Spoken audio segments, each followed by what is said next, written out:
If you're planning to visit Washington, D.C. in 2026, I have a lot of important information to tell you about. But first, hello, my name is Rob. I'm a tour guide and founder of Trip Hacks DC Tours. And on this YouTube channel, I share my best tips, tricks, and travel hacks for visitors who want to explore Washington, D.C. The most notable thing about 2026 is that this year is America's 250th. July 4th will be exactly 250 years since our founding fathers signed and delivered the Declaration of Independence to the British Crown. A lot of tourist sites around here have spent the last year or more getting spruced up in anticipation of this anniversary, and a few are still works in progress. The major site that I think many people will be happy to hear about is the National Air and Space Museum on the National Mall, which itself is celebrating its 50th birthday as it opened in 1976. Air and Space has been under some degree of renovation for about the past decade, but it is finally wrapping up.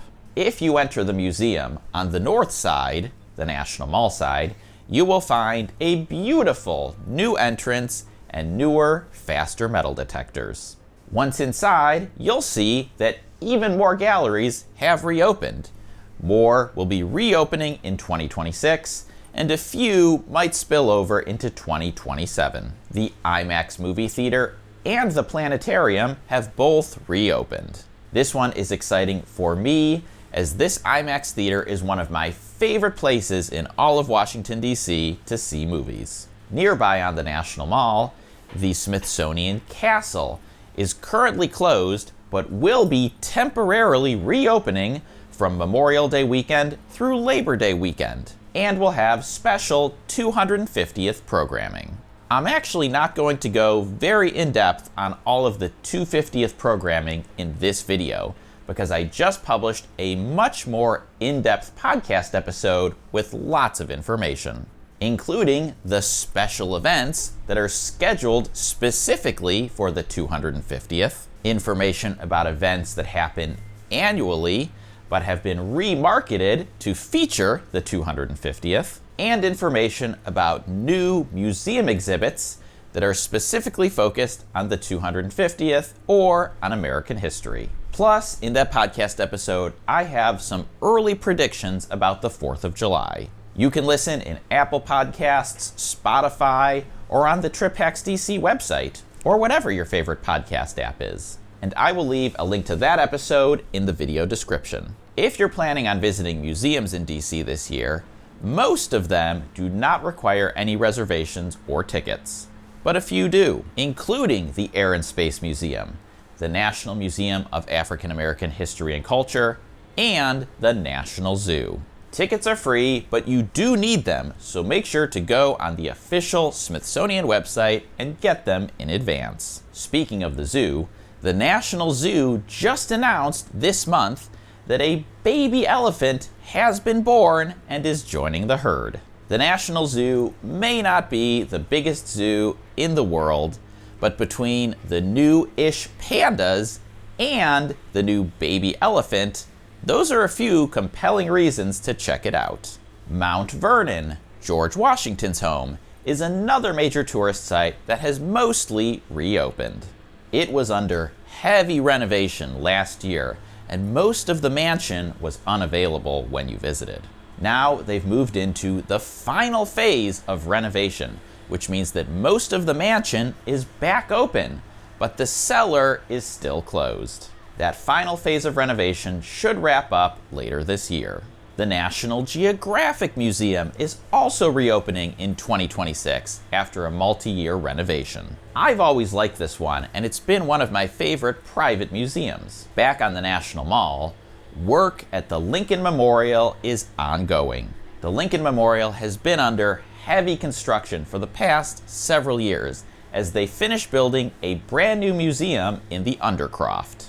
The plan is to have this new museum open by summer, along with infrastructure improvements like a new store and new restrooms, and accessibility improvements including 2 new elevators. And once those new elevators are operational, the big accessibility ramp that's currently out front will come down. The Tidal Basin seawall project is also coming along. Construction of the seawall itself is now complete, and they've moved into the landscaping portion of the project. Maybe you can see behind me, but the fences are still up around the perimeter.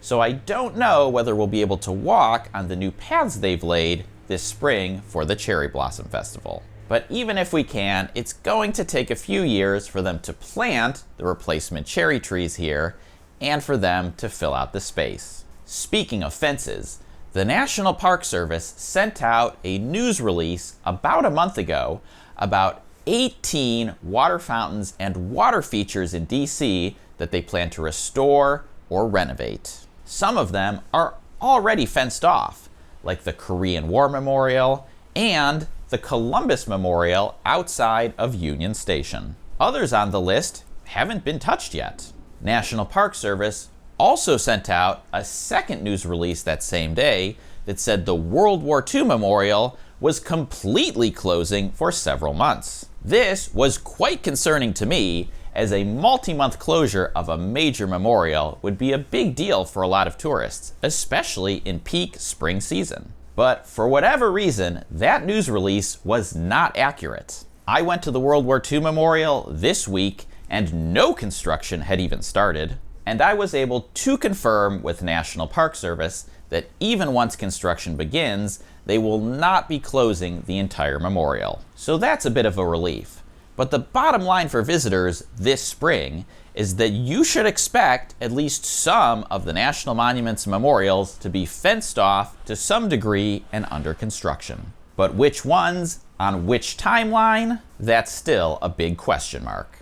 Now, let's talk about White House tours. I've been getting a lot of questions about these lately, and unfortunately there is a lot of conflicting information floating around out there, especially from AI chatbots, which, as an aside, you should all be way more skeptical about trusting to plan your trips. White House tours were very on and off last year. In August 2025, White House tours were suspended indefinitely so that they could bring in the wrecking balls and demolish the East Wing. For the next several months, there were 0 public tours of the White House. In December 2025, White House tours resumed with a reimagined tour route. What is a reimagined route? It's a shorter route with fewer things to see. I want to make this crystal clear because even before last August, people often had wildly unrealistic expectations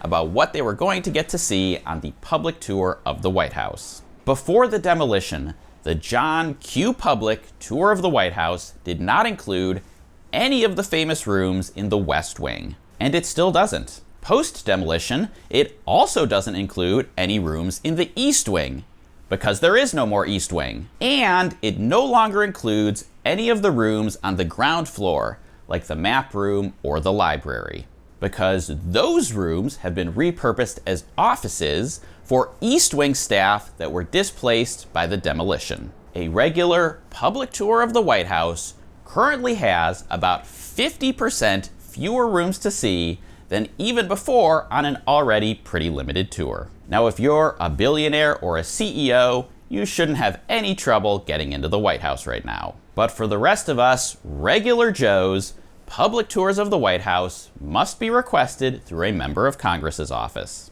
I think most visitors who are interested in the White House from a historical or an educational perspective are better served going to a museum like the People's House, which is run by the nonprofit White House Historical Association. Now, let's run through some DC transportation updates. Like the Air and Space Museum, Metrorail is celebrating its 50th birthday this year. Metro first started rail service in March 1976. So happy birthday, Metro.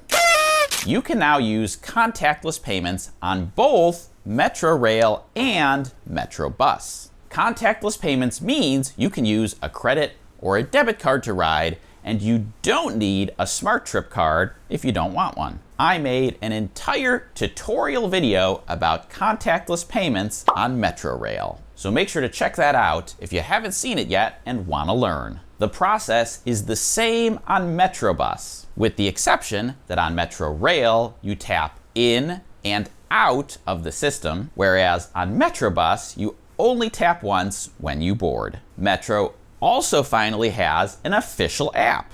It's called Metro Pulse, and you can get it in either the Apple App Store or Google Play Store. Unlike most Metro apps that have existed throughout history, this one is officially supported by Metro, and it includes both Metrorail and Metrobus. You can still use third-party apps if you like. My go-to has always been Metro Hero, but as it's a volunteer-supported app, its long-term viability is not guaranteed. I usually don't talk too much about Metro weekend track work, but there is one coming up that tourists will want to know about. On 10 weekends starting this weekend and running through June, the Crystal City station will be closed and there will be no trains running through. This means there will be a gap in rail service between Pentagon City and National Airport. This is important because it means if you're flying in or out of National Airport on one of the weekends when this work is happening,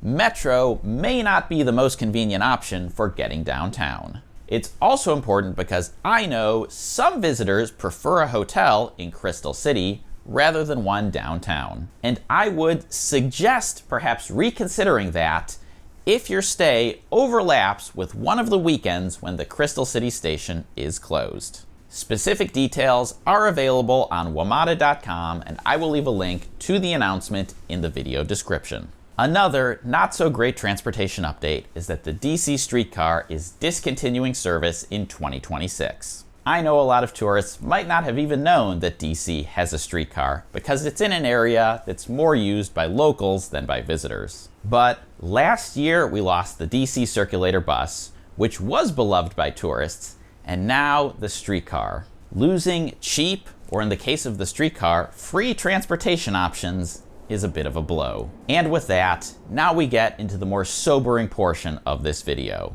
We need to have some real talk about the current state of Washington, D.C. And to be clear, the reason I'm including this in the video is because I think it's important context for a visit. It's important to understand when you visit why the vibes feel the way that they do, why the local mood may not feel so great, and why it might be different than what you remember from a trip in the past. It's important so that you understand when you visit why many locals are not particularly jazzed about America's 250th, even if that's your primary motivation for visiting. And it's important because I hope I can inspire some empathy and that you can pack some patience when you visit, knowing that a lot of folks here are going through some stuff. To put it bluntly, DC is down bad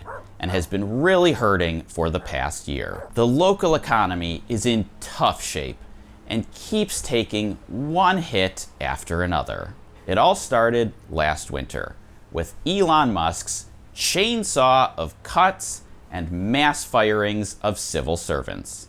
Whatever you philosophically believe about the size of the federal government, the way that these layoffs were conducted was chaos to the extreme. They created a lot of uncertainty and a lot of unemployment in a very short period of time.